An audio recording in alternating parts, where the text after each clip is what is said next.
আসসালামু আলাইকুম viewers, welcome to my new video. আগের ভিডিওতে আমি আপনাদেরকে দেখিয়েছিলাম পাওয়ার পয়েন্টের ইন্টারফেস। তো আজকের ভিডিওতে আমরা পাওয়ার পয়েন্ট নিয়ে বেসিক সব কিছু জানবো। তো চলে যাই, আমরা কি করে পাওয়ার পয়েন্ট ওপেন করব। আমরা হয়তো আজকের এই ভিডিওতে সবাই জানি এটা, কজ আগের ভিডিওতে আমি দেখিয়ে দিয়েছি। তো আমরা এখানে আমাদের উইন্ডোজে যেও এখান থেকে আমরা দেখতে পারি, বা আমরা এখানে সার্চ বাটনে ক্লিক করলেও আমরা সার্চ বাটনে যদি লিখি পাওয়ার পয়েন্ট, সো এটা চলে আসবে। ওকে, এই তো আমাদের পাওয়ার পয়েন্ট চলে আসলো। আসার পর আমরা এখানে দেখতে পাচ্ছি এখানে হোম বাটন রয়েছে, নিউ, তারপর ওপেন। দেখেন এইখানে রয়েছে যে আমি রিসেন্ট কোন ফাইলগুলোকে ওপেন করেছি, আর এইখানে আপনার পিন বাটন, কোনো কোনো ফাইল আমি পিন করে রেখেছি কিনা সেটা যদি ডাকতাম তাহলে এখানে এটা দেখাতো। ওকে, তো আমার এখানে রিসেন্ট ফাইলগুলো রয়েছে। তারপর দেখেন এখানে অনেক টেমপ্লেট রয়েছে। দেখেন এখানে আমাদের সাজেস্ট সার্চে রয়েছে presentation, theme, education, chart, diagram, business. তো আমরা এখানে যখন বিজনেসে সার্চ করছি তখন দেখেন আমাদের এখানে কিন্তু বিজনেস টাইপ, মানে বিজনেস রিলেটেড অনেক ধরনের প্রেজেন্টেশন স্লাইডগুলো আপনার চলে এসেছে, যা কিনা আগে থেকেই এখানে তৈরি করা ছিল। দেখেন এইখানে যদি আমরা একটা স্লাইড ওপেন করি যেটা কিনা আগের থেকেই তৈরি করা ছিল,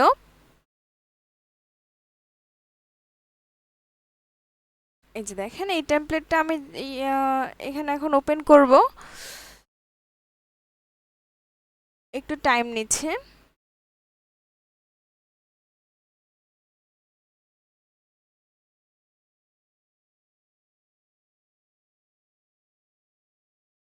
আমার নেটটা একটু স্লোর কারণ আচ্ছা, এই যে দেখেন আমাদের ফাইলটি চলে এসেছে। আমাদের যে টেমপ্লেটটি চলে এসেছে এখানে। এই টেমপ্লেট আমাদের অটোমেটিক আগের থেকে এটা তৈরি করা ছিল। আমরা যদি চাই আমরা কিন্তু একটি ব্ল্যাঙ্ক প্রেজেন্টেশন ওপেন করে সেইখান থেকে আমরা এইরকমভাবে কাস্টমাইজ করে নিতে পারবো, আমাদের পছন্দ মতো আমরা নিজেরাই এইরকমভাবে বানিয়ে নিতে পারবো। সেটা আমি আপনাদেরকে পরবর্তীতে ডিটেলস আলোচনা করে দেখাবো।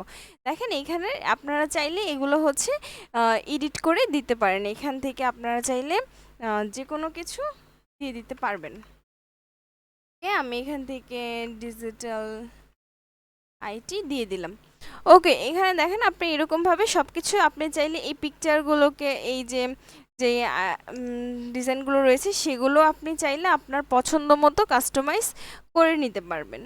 এই গেল আমাদের এগুলো রেডি টেমপ্লেট নিয়ে। তো আমরা রেডি টেমপ্লেট নিয়ে কাজ করব না, আমরা নিজেদের পছন্দ মতো নিজেরাই তৈরি করে নিব। তো তার জন্য আমাদের কি করতে হবে, এই যে আমরা যখনই পাওয়ারপয়েন্ট প্রেজেন্টেশনের যেই সফটওয়্যারটি এটা ওপেন করার পর আমরা এখান থেকে ব্ল্যাঙ্ক প্রেজেন্টেশনে চলে যাব। তো ব্ল্যাঙ্ক প্রেজেন্টেশনে আসার পর আমরা এখানে দেখতে পাচ্ছি আমাদের একটি প্রেজেন্টেশন ফাইল ওপেন হয়ে গিয়েছে। এখন একদম উপরে রয়েছে আমাদের টাইটেল, তারপর এখানে আমরা দেখতে পাচ্ছি save option, read undo option, তারপর প্রেজেন্টেশন।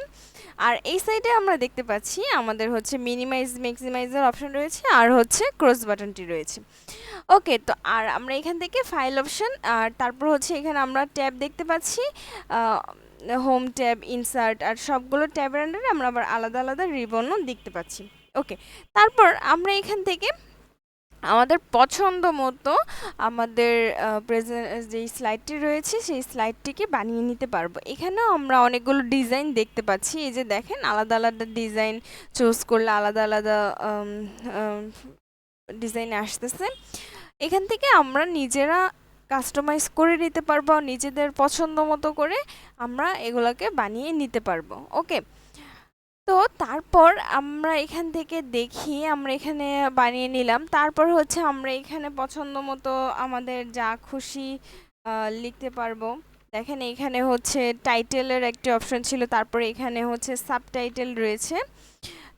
ওকে,